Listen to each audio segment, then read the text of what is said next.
Assalamualaikum warahmatullahi wabarakatuh. Alhamdulillah. Wassalatu wassalamu ala rasulillah Sayyidina Muhammadin ibn Abdillah wa ala alihi wa sahbihi wa mawalah.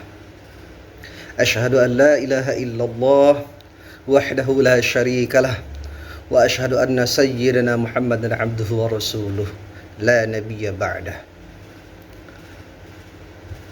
Rabbi syrah li sadri wa yassir li amri wahlul 'uqdatam min lisani yafqahu qawli.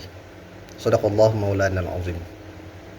Puji syukur atas kehadirat Allah Subhanahu wa taala, karena alhamdulillah sampai detik ini, saat ini kita masih diberikan kenikmatan yang luar biasa, yaitu nikmat iman Islam dan kesehatan baik jasmani maupun rohani.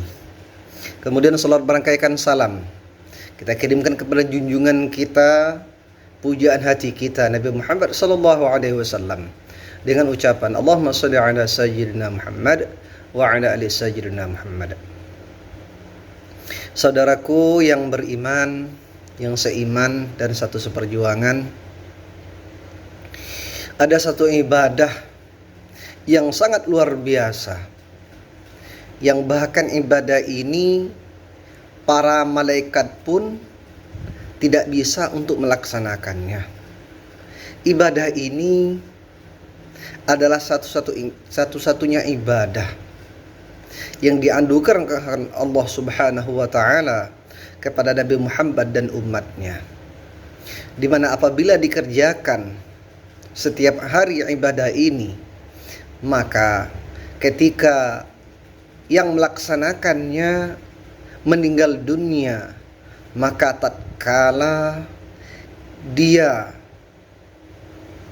dimandikan, maka ada sahabatnya yang hadir di atas kepalanya untuk menemani sahabatnya ini. Nah, kemudian daripada itu pula, ketika proses pemakaman, sebelum dimasukkan ke pemakaman, maka terlebih dahulu orang tersebut dikapankan. Nah, tatkala ketika dikapankan, sahabatnya ini berada di antara dada ataupun sebelah orang yang sedang dikapani. Kemudian ketika di alam kubur, maka sahabatnya pun ini menemaninya di dalam kubur. Sehingga malaikat yang bertanya ingin mengajukan pertanyaan kepada orang tersebut, maka sahabatnya ini pun tetap berada di sampingnya, sehingga kewalahan malaikat tersebut untuk menanyakan si mayit.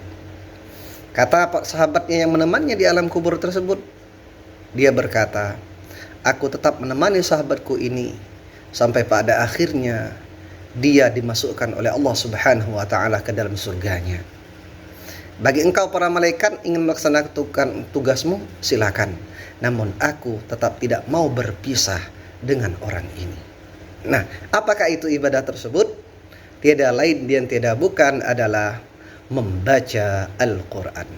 Maka dikatakan di dalam hadis Nabi, Iqra'ul Quran, maka bacalah Al-Quran tersebut, fa innahu ya'ti yaumal qiyamati syafi'an li ashabihi. Maka Al-Quran tersebut akan datang pada hari kiamat, datang syafi'an li ashabihi, untuk memberikan syafaat kepada sahabatnya, yaitu orang yang membaca Al-Quran. Saudaraku yang seiman, yang dimuliakan Allah Subhanahu wa taala, sungguh luar biasa orang yang membaca Al-Quran ini, ibadah yang membaca Al-Quran ini, sehingga ketika Al-Quran dibaca, maka para malaikat duduk kemudian mendengarkan orang yang membaca Al-Quran tersebut dan mendoakan orang yang membaca Al-Quran tersebut. Al-Quran itu mulia dan Al-Quran itu juga memuliakan. Maka kalau kita memuliakan Al-Quran, insya Allah kita pun akan dimuliakan oleh Allah Subhanahu wa ta'ala. Dari Abdullah bin Mas'ud, dia berkata, qala Rasulullah sallallahu alaihi wasallam, Rasulullah sallallahu alaihi wasallam bersabda, man qara'a harfan min kitabillah barang siapa membaca satu huruf saja daripada kitab Allah, yaitu Al-Quran, ya, maka falahu bihi hasanatun, maka dia akan mendapatkan dari satu huruf yang dibaca satu kebaikan.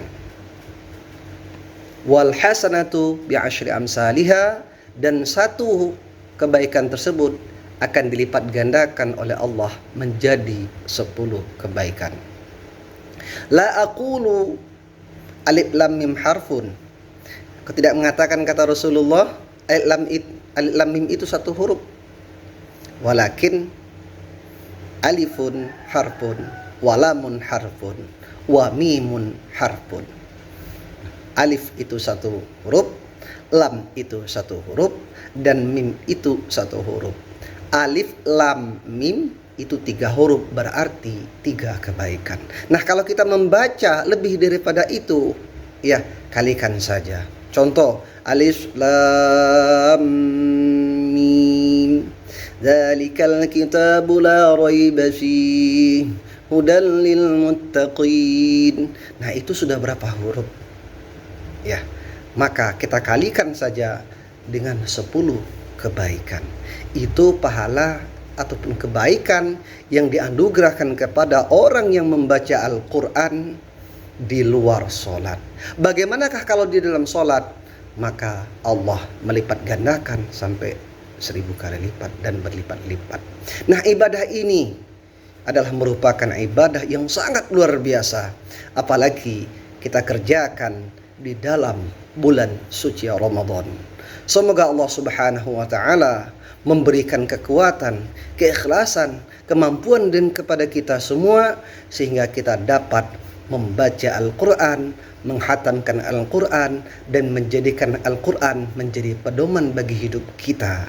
Tiap hari kita membaca Al-Quran, insya Allah kita akan mendapatkan syafaat Al-Quran.